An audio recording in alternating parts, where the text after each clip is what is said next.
जय हिंद दोस्तों। आज हम लोग विषय विज्ञान के तहत मोशन चैप्टर को आगे बढ़ाते हुए जानेंगे कि मोशन को हम लोग किस प्रकार से ग्राफिक विधि से समझेंगे। यानी कि ग्राफिक विधि से हम लोग मोशन के बारे में समझेंगे। तो ग्राफिक विधि में क्या होता है कि सबसे पहले क्या होता है, ग्राफिक विधि में सबसे पहले जो है ग्राफ का यूज किया जाता है। यानी कि ग्राफ का यूज करने के लिए हम लोग कर सकते हैं ये हो गया आपका हो गया स्पीड का ग्राफ, और ये आ जाता है मेरा समय का ग्राफ। अब इसी के बीच में क्या है कि आपका इक्वल पार्ट्स में, यानी कि ये मेरा 0 पॉइंट में हो जाएगा और इस जगह से हम लोग इक्वल पार्ट्स में इस ग्राफ को डिस्ट्रीब्यूट कर देंगे। और ये जो मेरा ऊर्ध्वाधर यानी ऊपर उठा हुआ भाग है, ये हमको बताएगा स्पीड, यानी कि गति के विषय में बताएगा, गति का बारे में बताएगा। और ये जो मेरा क्षैतिज वाला पोर्शन है, क्षैतिज वाला पोर्शन इसी के बराबर ही रहना चाहिए। क्षैतिज वाला भाग जो है इसी के बराबर रहना चाहिए। और ये हमको बताएगा आपका समय, यानी कि अगर हम लोग देखा जाए अंतराल अगर लेते हैं तो अगर 2 का अंतराल लेते हैं, 2, 4, 6 के बाद हो जाएगा 8, 10, 12।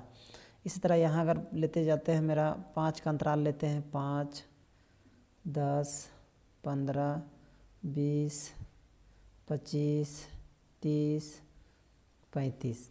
अब यहाँ कुछ पॉइंट जो कि समझने लायक है।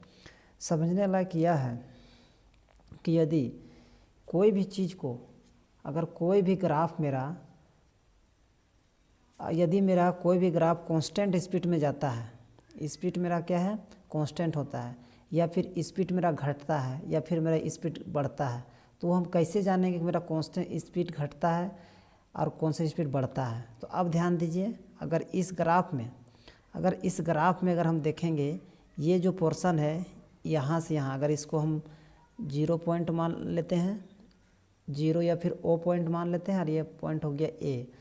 अब इस पॉइंट में हमको क्या नज़र आ रहा है, यहाँ पे ध्यान दे रहे हैं, ये जो ग्राफ जो दिख रहा है, ये ग्राफ मेरा क्या दिखाता है, ये मेरा स्पीड और समय का, यानी कि ये जो ग्राफ मेरा दिखेगा यहाँ से स्टार्ट हो रहा है, तो मेरा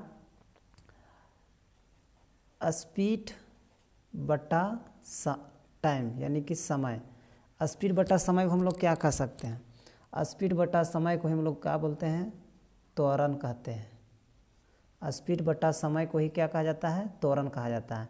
तो ये जो 20 से जो निकल रहा है ग्राफ, ये ग्राफ हमको ये डायग्राम लाइन बता रहा है, हमको त्वरण के विषय में बताता है।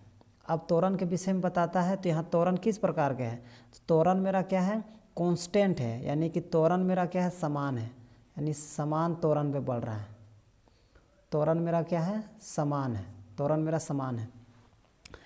अब यहाँ पे ध्यान देना है, इस तरह का जो भी बढ़ेगा तो मेरा क्या है त्वरण समान के बारे में बताएगा।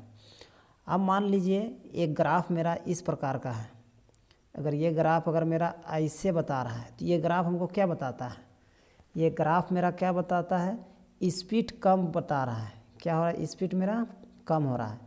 ये जो ग्राफ बनाया यानी बी वाला पॉइंट, यानी कि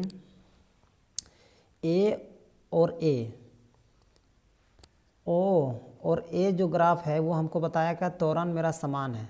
लेकिन यहाँ पे ओ बी जो ग्राफ बता रहा है, ओ से लेकर बी तक ये जो ग्राफ बताया, ये ग्राफ हमको बता रहा है क्या, तो स्पीड मेरा घट रहा है, स्पीड मेरा क्या है घट रहा है, यानी कि स्पीड मेरा घट रहा है। उसके बाद जो है एक ग्राफ एक और बनता है, इस प्रकार ग्राफ बनेगा ऐसे। इस ग्राफ में हमको क्या पता चल रहा है कि स्पीड मेरा क्या है, मान लीजिए कि यहाँ पे सी ले लिए, ओ और सी, तो इस ग्राफ में हमको बताता है कि स्पीड मेरा क्या हो रहा है, स्पीड मेरा बढ़ रहा है, यानी कि ओ और सी में बताता है स्पीड जो है मेरा क्या हो रहा है बढ़ रहा है। तो इस प्रकार से हम लोग ग्राफिक मेथड में क्वेश्चन पूछा जाता है कि हमको इस प्रकार ग्राफ दे दिया जाएगा और हमको पूछा जाएगा कि कौन सा इस लाइन में, कौन सा रेखा में हमको बताना है कि कांस्टेंट स्पीड है। तो कांस्टेंट स्पीड किस में है, तो कांस्टेंट में किसी में है, तो कांस्टेंट स्पीड यहाँ पर किसी में नहीं है। कांस्टेंट स्पीड के लिए क्या करना होगा कि हमको एक अलग ग्राफ बनेगा। जैसे कांस्टेंट स्पीड क्या हो गया, जैसे ये पॉइंट आया बी, अब पॉइंट बी आने के बाद ये कांस्टेंट इस तरह बढ़ जाता, ये पॉइंट इस तरह बढ़ जाता, तो ये मेरा कांस्टेंट स्पीड हो गया। तो कांस्टेंट स्पीड जब भी होता है यानी कि स्पीड मेरा क्या है, कांस्टेंट। कांस्टेंट का मतलब क्या हो गया कि कांस्टेंट मेरा स्पीड उसका बढ़ ही नहीं रहा है। स्पीड जब नहीं बढ़ता है, स्पीड जब नहीं बढ़ता है, कांस्टेंट स्पीड रहता है, उस समय त्वरण जो होता है, त्वरण जो होता है, त्वरण मेरा क्या होता है, त्वरण पे कोई प्रभाव नहीं पड़ता है।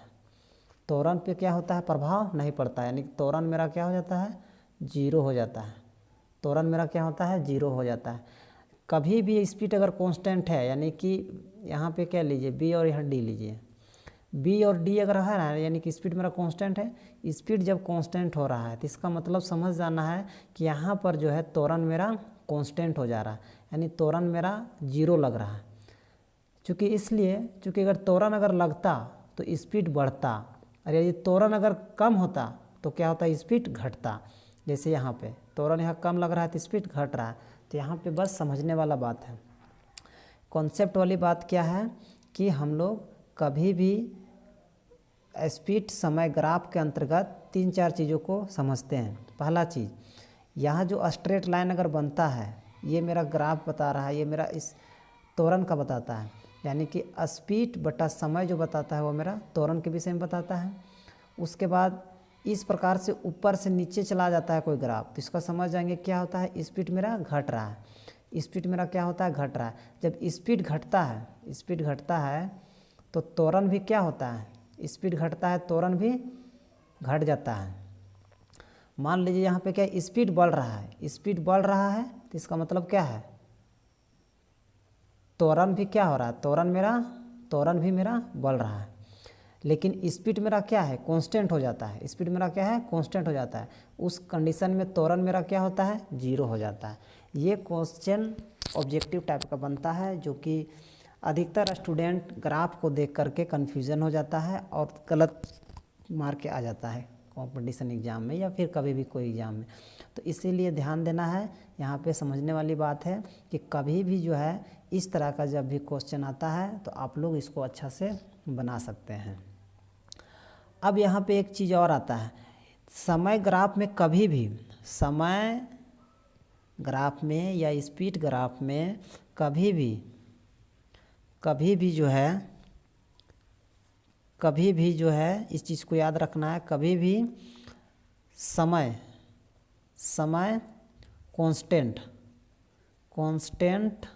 कांस्टेंट नहीं रह सकता है। कहने का मतलब है ऐसा कोई टाइम ही नहीं है कि हम समय को रोक सकते हैं, यानी कोई ऐसा सिचुएशन नहीं है कि हम लोग समय को रोक सकते हैं। यानी कि अगर इस ग्राफ अगर मान लीजिए इस तरह का ग्राफ अगर दिया हुआ है, तो इस तरह का ग्राफ में यहाँ क्या इंडिकेशन कर रहा है, इंडिकेशन यह कर रहा है कि ये मेरा क्या है, वेलोसिटी ऊपर नीचे से ऊपर बढ़ रहा है, वेलोसिटी बढ़ रहा है, लेकिन जीरो से दायां तरफ नहीं बढ़ रहा है। इसका मतलब क्या, समय मेरा कांस्टेंट है। समय मेरा क्या बता रहा है, कांस्टेंट है, जो कि संभव नहीं है। कभी भी कोई कंडीशन में ऐसा हो क्या है कि मेरा कंडीशन, कोई ऐसा कंडीशन नहीं है जिसमें क्या है समय मेरा कांस्टेंट रहता है। तो इस तरह का ऑब्जेक्टिव क्वेश्चन मोशन में ग्राफिक विधि से निकाला जा सकता है। तो ये हमारा आज का वीडियो था। ग्राफिक विधि में हम लोग जानेंगे क्या, त्वरण से रिलेटेड समझें हम लोग ग्राफिक विधि से। अब नेक्स्ट विधि में हम लोग समझेंगे अगला जो तो स्पीड यानी कि दूरी पे रिलेशन, यानी दूरी का क्या रिलेशन बनता है। हम आशा करते हैं कि इस वीडियो में जो भी टॉपिक बताएं वो आप लोग को अच्छी तरीक़े से समझ में आ गया होगा, और यदि आप लोग नहीं समझे हैं तो पिछले वीडियो मोशन से रिलेटेड बताया गया है, उस पर आप लोग देखें और कॉन्सेप्ट को बढ़ाने में अपना आप को कॉन्फिडेंस लाएं। इसी के साथ इस वीडियो को अंत करते हैं। तब तक के लिए जय हिंद।